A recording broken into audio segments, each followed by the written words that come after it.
बच्चों लोग इस क्वेश्चन में आपके पास 80 gram copper sulphate dot 5H2O लिया हुआ है 5 लीटर ऑफ डीआयोनाइज्ड वाटर में, और बोला गया है आपको निकालना है concentration of copper sulphate in solution, और उसको एक्सप्रेस करना है in terms of x into 10⁻³ मोल पर लीटर।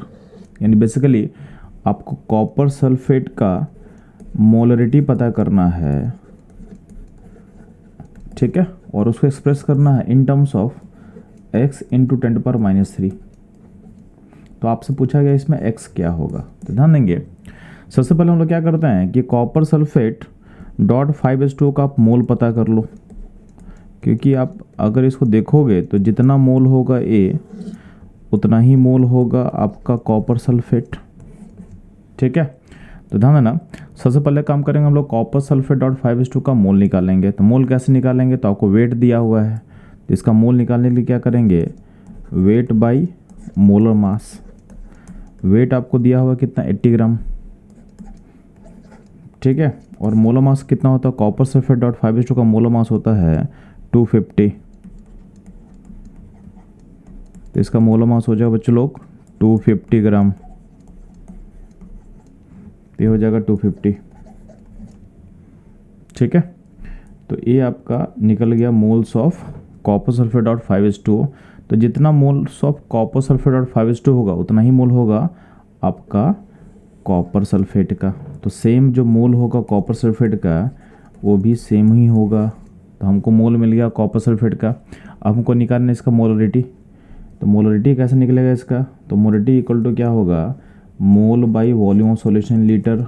मोल निकल चुका ऑलरेडी अपने पास कितना, 80/250 डिवाइडेड बाई 5 कर देना है आपको, डिवाइडेड बाई 5 कर देना है, क्योंकि 5 आपके पास क्या है, लीटर दिया हुआ है।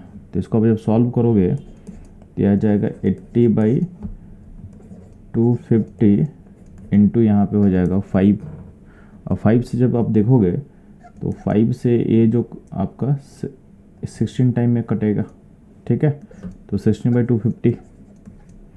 अब इसको आप सॉल्व करोगे तो वैल्यू निकल के आ जाएगा 0.064, यानी इसका जो मोलरिटी निकल के आने वाला है यह आ जाएगा 0.064। इसको एक्सप्रेस करोगे अगर 10⁻³ के टर्म में तो वैल्यू हो जाएगा 64 इंटू 10⁻³।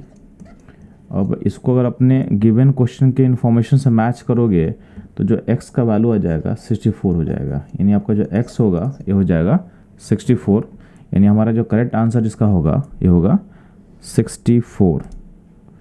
तो बच्चों लिए क्वेश्चन बहुत सिंपल था, आपको बस पता करना था, मोलरिटी पता करना था और उसको 10⁻³ के टर्म में एक्सप्रेस करना था।